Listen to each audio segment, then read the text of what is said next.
My name's Chad Arimura. I'm co-founder and CEO of Iron.io. I'm going to switch it up a little bit and talk about some of our observations in where computing has been going.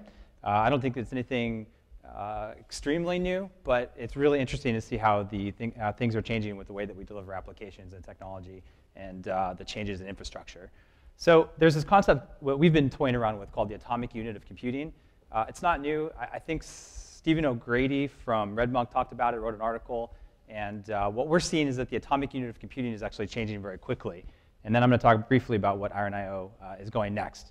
So to give you a context of what we're working on, the atomic unit of computing used to be the server. So you talk about your application in terms of how many HP ProLiant servers you had, how many web servers you had. If you're lucky, you had a 3-tier stack, and you had some database servers, and you had some Dell Power Edges.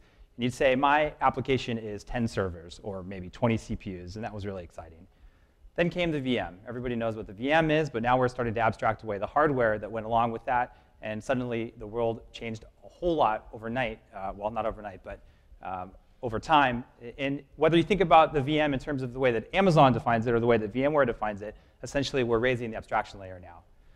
Then came the container, and it wouldn't be a presentation. I can't believe I haven't seen a Docker logo yet today. So I'm going to be the first to do that. I actually saw some tweets at reInvent that said, are we at DockerCon right now? So containers are nothing new. LXC has been around for a while. I think Solaris or FreeBSD had jails. Solaris had something, I forget the name of it. But what that essentially does is it continues to abstract away the hardware and also the networking layer and the host OS so that now we can run different little containers on top of the host OS. But what happened was that wrapped along the OS along with the container. So what Docker did is they essentially created this micro diff of the application and the dependencies, and they took out the operating system. So now you've got these smaller, portable runtime containers that can now be deployed to different infrastructure. So the atomic unit of computing is moving closer to the application, which is really, as developers, what we really want. We don't want to have to deal with all the underlying stuff that comes with deploying an application. But the problem is applications are still complex. There's still complex sets of services that we don't want to manage. Things like image processing, ETL layers. There's a lot of stuff going on behind the scenes. So what Iron.io does is we make the atomic unit the microservice or the task. And essentially, now you have this atomic unit, which is a task, which is then deployed and orchestrated across any infrastructure you want using things like Docker and LXC. So we handle the scheduling, the resource management, the monitoring of these services at scale so you can build distributed applications. A couple case studies. HotelTonight's using us to do ETL pipelining. They're able to do dozens of sources, syncing 24 hours a day with zero infrastructure to manage. CNN is using us to do parallel processing. Every news break that happens comes through our platform. They can instantly farm out thousands of tasks across our platform, and they don't have to deal with a single server. There's a lot of companies using us. I had to put a logo slide up. We help people hook up. We help people eat organic food. We help people drink beer, get their news reports, find the hotel when they're hooking up. So what we're working on is full Docker support. So you're asking, why is someone doing Docker support who's now taking the atomic unit higher than Docker?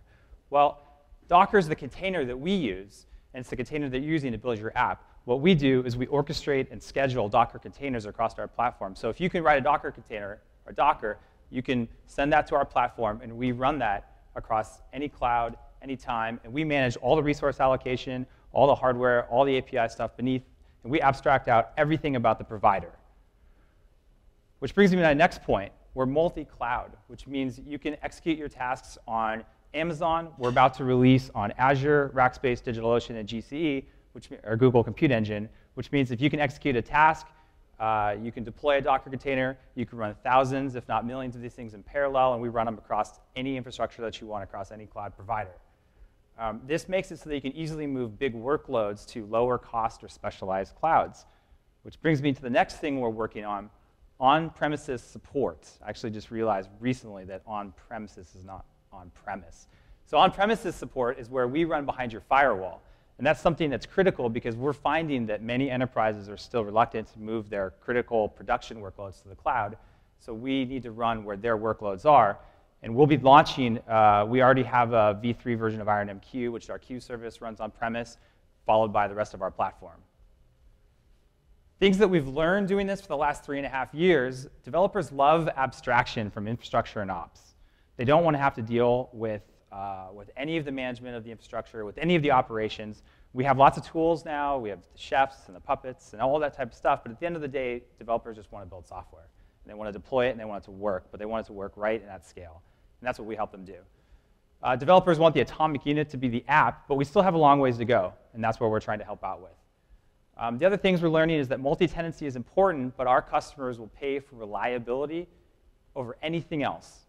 And then also, enterprises are still handling a lot of the workloads on premises, as I mentioned. So a lot of this, we are working on the hybrid cloud, so you can run it both behind your firewall and on our platform. And that's it. So thank you.